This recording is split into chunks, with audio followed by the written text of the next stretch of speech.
Hey there. Ready to go beyond just skimming the surface of Atomic Habits. With all these notes and highlights, I can tell you're serious about making those changes last. And that's what this deep dive is all about, finding those aha moments that make it happen. What's really interesting about Atomic Habits is that it's not really about checking things off a list. It's more about these small shifts in who you become as you go. It's like that saying, we are what we repeatedly do. But how do we make those repeated actions actually go somewhere? You know? Sometimes it just feels like we're spinning our wheels. That's where this whole idea of tiny gains comes in. We tend to overestimate what we can get done quickly and totally underestimate what those small, consistent actions can do over time. It's like that ice cube analogy from the book, right? You can gradually warm it up degree by degree, and it looks basically the same. Then Yeah. suddenly, bam, it hits 32 degrees and melts. Yeah, and it's easy to get discouraged when we don't see those instant results. But that progress is happening, even if you can't see it yet. Like those British researchers who studied exercise habits. They found that the people who just planned when and where they'd exercise were twice as likely to follow through. Having that specific plan made all the difference. There's real power in being specific. It removes that mental friction of having to make the decision every single day. You've already made it. Right. So instead of just saying, I'll exercise more, it's, I'm going for a run at 7 a.m. every Tuesday and Thursday at the park. Done.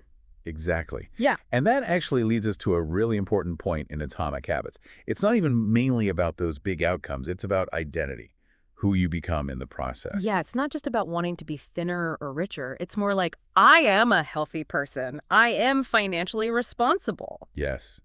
Our behaviors have to match up with the image we have of ourselves. If you see yourself as a writer, you write.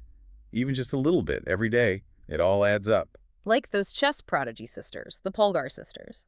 It wasn't just that they wanted to be good at chess, they saw themselves as chess players.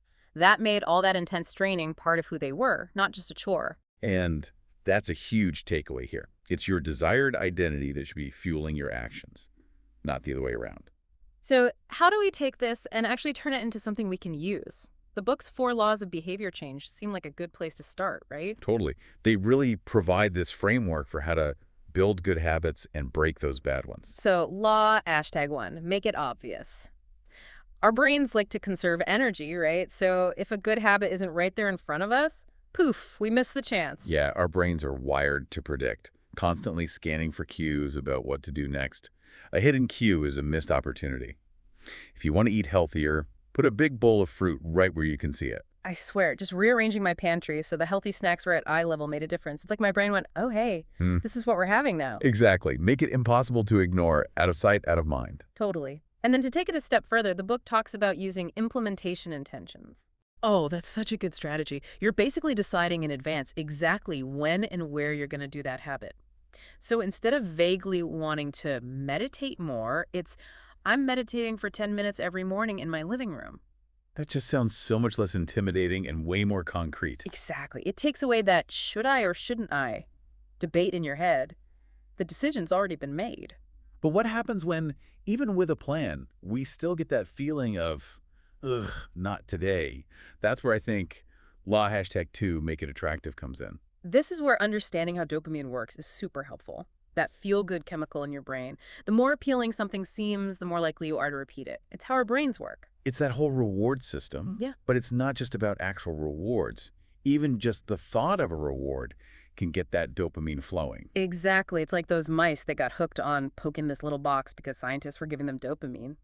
Our brains do the same thing. We crave that feeling. So how do we make those good habits as irresistible as a dopamine rush? The book mentions something called temptation bundling, right? That's such a good one. You connect something you want to do with something you need to do. Like you only let yourself watch your favorite show when you're on the treadmill. It's like making a deal with yourself. You get the reward, but you also get the benefit of the habit. So we've made it obvious, made it attractive, but sometimes it's still tough to get going. I'm all about getting rid of roadblocks. So law #3, make it easy is my favorite. It's about minimizing friction. Those little things that trip us up even when we have good intentions. Like that Japanese lean production idea from the book. Even small tweaks in a factory, like where they put tools, made a huge difference. Totally. And it's the same for our habits. Ever notice how much easier it is to work out if your gym clothes are already set out? For sure. Like I'm outsmarting my future self, no excuses. And speaking of easy wins, the 2-minute rule is genius. It's so simple, but it works. Instead of freaking out about a 30-minute workout, start with just 2 minutes. Just build the habit first. Love it. Makes even the toughest tasks seem doable. And hey, those 2 minutes still count. You're moving in the right direction. But even when a habit is easy, we need that reason to stick with it. That's where law #4 make it satisfying comes in. This is all about connecting those habits to positive feelings, those little rewards that make you want to do it again. Like that awesome feeling when you check something off your to-do list. It's like a mini party in your brain. Totally. And that's not an accident. That feeling of accomplishment releases dopamine, which reinforces the habit loop. No way. So by tracking our progress and celebrating those little wins, we're kind of hacking our own brains. But how much is on us versus our environment? Great point. We've been focusing on the individual, but our surroundings play a huge part in shaping what we do. Like being around people with the same good habits as you can be huge. It's true. You feel accountable when you're part of a group that values the same things. If everyone's hitting the gym, it feels normal. Exactly. It becomes part of your identity, part of what you do. But imagine trying to quit smoking when your friends all light up after work. Talk about an uphill battle. Makes you realize we've got to choose our environments carefully. It's like they say, you are the average of the 5 people you spend the most time with. And it's not just our social circles either. Think about the actual spaces we're in. A messy, chaotic home makes it way harder to stick to a cleaning routine. Out of sight, out of mind, right? I know I struggle to work on creative stuff when my workspace is a disaster. We need spaces that support our goals. It's like having the wind at your back instead of fighting against it. Totally. We've covered so much from small steps to our environment, but there's one more thing I want to talk about. Reflection. Yes, reflection is where we take a step back and look at what's working and what's not. It's making sure our habits are actually doing what we want them to. It's like that saying, insanity is doing the same thing over and over again and expecting different results. If we don't stop and reflect, we might be running in circles. Totally. Reflection helps us tweak things. Did that new morning routine energize you? Or was it a flop? Maybe you need a different approach. It's about being real with ourselves and Yeah. experimenting until we find what truly works, Absolutely. Yeah. And reflection isn't just about what to improve. It's also about celebrating your wins, even the small ones. Yeah. Those small wins keep us going. It shows that we're on the right track, even if it's just baby steps. For sure.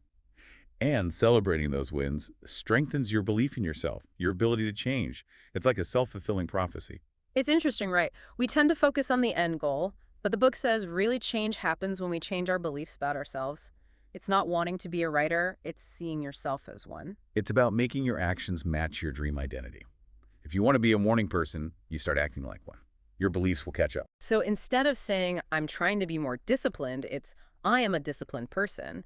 That small change in how we talk to ourselves can be really powerful. It can. It's like our thoughts and beliefs aren't set in stone. We can change the stories we tell ourselves. I love that. So how do we find the right story? The book mentions finding habits that fit our personalities. How do we know if a habit is a good fit for us? It's about finding that sweet spot where the habit is tough enough to keep you interested, but not so hard you want to give up. Like finding the right difficulty in a video game. Too easy and you're bored. Too hard and you rage quit. Exactly. And that's true for life too, right? We need to be challenged, but not overwhelmed. Totally. But how do we balance that need for a challenge with playing to our strengths? It's the classic explore versus exploit dilemma. At first, you got to try different things, see what works, but eventually you shift from exploring to focusing on the habits where you really shine. Like dating. You go on dates to figure out what you like, but eventually you want to find that special someone and build something real. It's all about finding your niche, what you're uniquely good at. And once we've found it, how do we stay motivated when those inevitable slumps hit? That's where systems come in. Successful people aren't necessarily more motivated. They're just better at creating systems that support their goals, even when motivation dips. So it's about making it easier to do the right thing, even when we don't feel like it. Exactly. Yeah. Relying on willpower is tough because it's a limited resource. Instead, we need to design our environment so those good habits become automatic. Like laying out those workout clothes or putting your phone in another room to avoid distractions. Exactly. You're making it easier to choose the habit over giving in. We're basically setting ourselves up for success. Exactly. And the more you repeat a habit, the easier it becomes. Have you ever heard of long-term potentiation? I've heard the term, but I could use a refresher. Of course. It basically means the connections between neurons in your brain get stronger the more you use them. So the more you do something, the easier it gets because your brain becomes more efficient. It's like creating a path through a forest. The first time is tough, but the more you walk it, the clearer it becomes until it's second nature. What a great analogy. That actually makes me think of another interesting idea from the book, the habit line. Tell me more. Okay, picture a line graph that shows how much effort a habit takes over time. At first, it's high, but as you repeat the behavior, the line goes down, eventually crossing the habit line. That's where it becomes automatic. So it's not about changing overnight. It's about consistently showing up over time, even when you don't feel like it. Exactly. Trust the process. And remember, the habit line works both ways. Good habits get easier, but bad habits get harder to break the longer you have them. So how do we ditch those deeply ingrained bad habits? Some of them feel impossible to shake. Well, the book talks about making those bad habits invisible, unattractive, difficult, and unsatisfying. The opposite of the 4 laws for good habits. So like hiding the cookie jar or having a friend call you out when you reach for another piece of cake. Exactly. Get rid of the triggers for the bad habit and replace them with things that support your goals. It all boils down to designing the right environment. We're basically the architects of our own habits. And that's incredibly empowering, wouldn't you say? Yeah. We're not stuck with our genes or our circumstances. We can shape our environments and, in turn, shape our lives. I love that. We've covered so much, from the mechanics of habits to the deeper stuff about identity and environment. What else about Atomic Habits really struck you? You know, one of the things that really stuck with me is this idea that happiness isn't really a destination. It's more like a side effect. That's so true. We always chase after happiness like it's something we can win, but maybe it's more about how we get there. Exactly. It's not like we can just wake up one day and decide to be happy and expect it to last. It's more about finding that satisfaction in going after the things that really matter to us. It reminds me of that quote by Viktor Frankl, "Happiness cannot be pursued, it must ensue."